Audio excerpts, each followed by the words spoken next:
Craquete, gravando. Dinâmica da população brasileira, aula 17.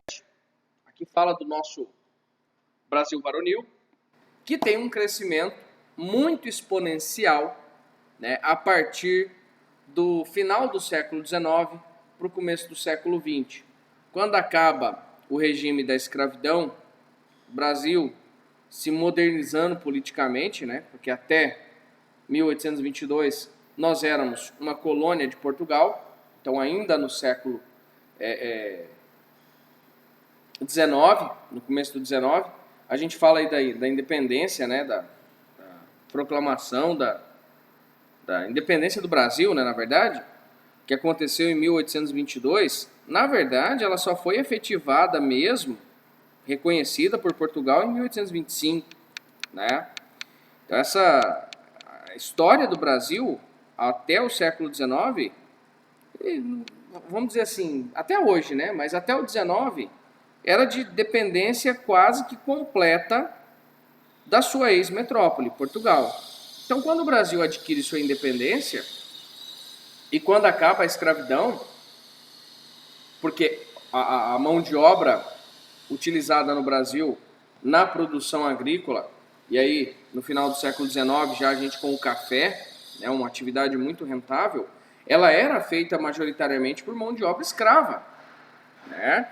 E de modo que quando acaba a escravidão, esses fazendeiros eles vão precisar pagar a gente, pagar os ex-escravos, que a propósito era a estratégia da Inglaterra. Eu dou a liberdade para os escravos, né, e aí os patrões vão ter que pagar salários e eles vão consumir. Além disso, os governos brasileiros do começo do século XX, eles vão estimular muito a imigração, né? Eles vão estimular que pessoas de fora venham para o Brasil para trabalhar. Para quê? Justamente para ocupar o país, para gerar riqueza, produzir riqueza dentro do Brasil. E vale a gente lembrar que durante o século XX nós tivemos 2 guerras mundiais. Estas guerras vão atuar também diretamente no processo migratório.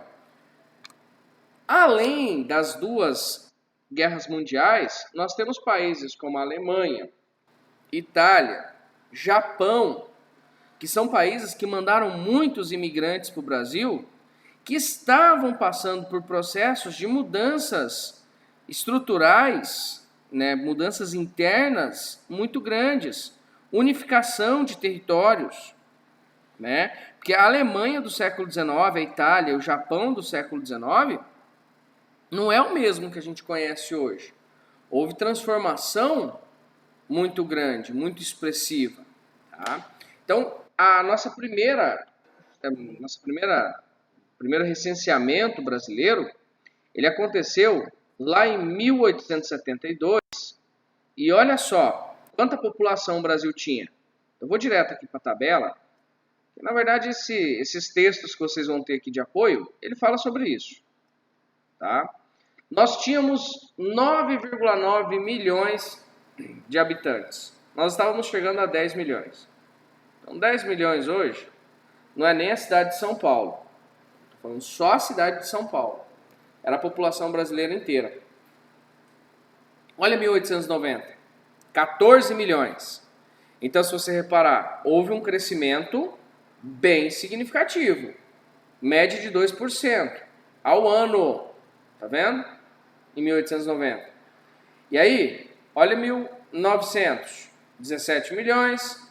Olha 1920. Média de crescimento, 2,91. Olha 1940, 1,49, 2,39. Chegou a atingir em 1960, 2,99.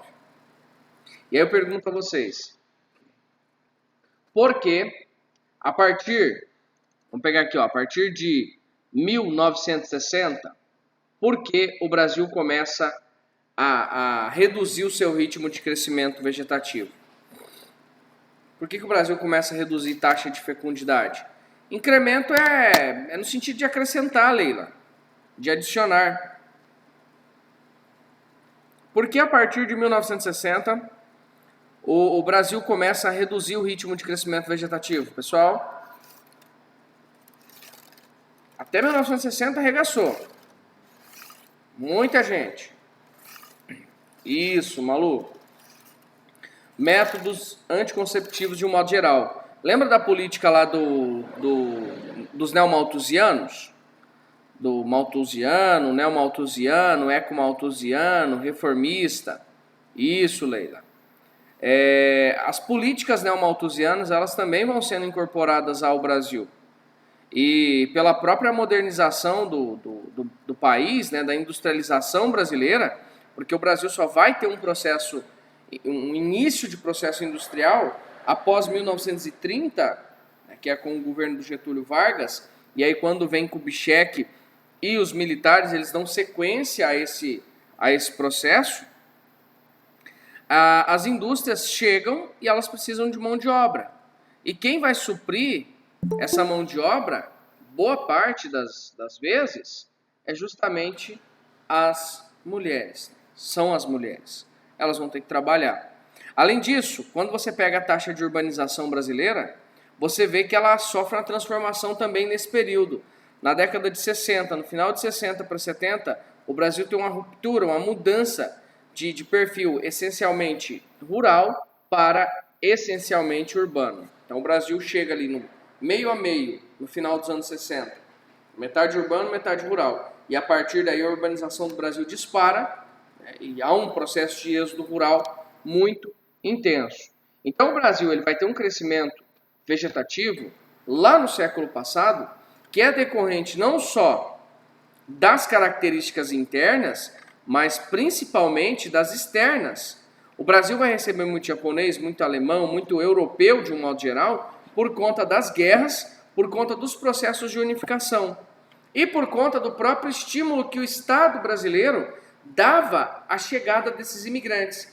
Então entenda, a nossa ótica aqui ela é geográfica, ela não é histórica. A gente está usando a história para a gente poder se situar no espaço, para a gente entender a transformação que a demografia brasileira sofreu no último século, aí vamos falar, nos últimos 150 anos. Nós sofremos mudanças exponenciais por motivos internos, mas também por motivos externos, como as migrações internacionais de fugitivos de guerra. Alguém aqui tem avô, avó que migrou da Europa, ou os pais deles, por conta de conflito?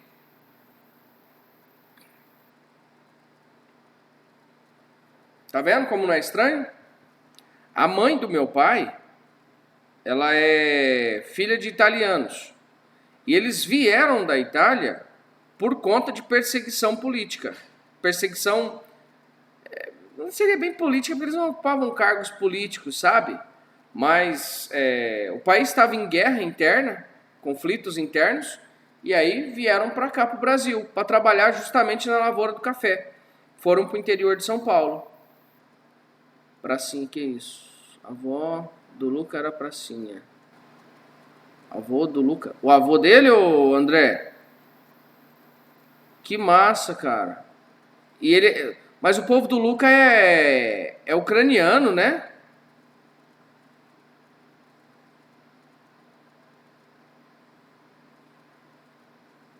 Prussiano. Alemão, então. Então, vocês estão vendo como não é estranho? Nas nossas famílias. Mas o avô era brasileiro mesmo. Legal. Vocês estão vendo como na nossa família a gente tem exemplos de históricos de pessoas que fugiram da Europa e vieram para cá por conta da guerra.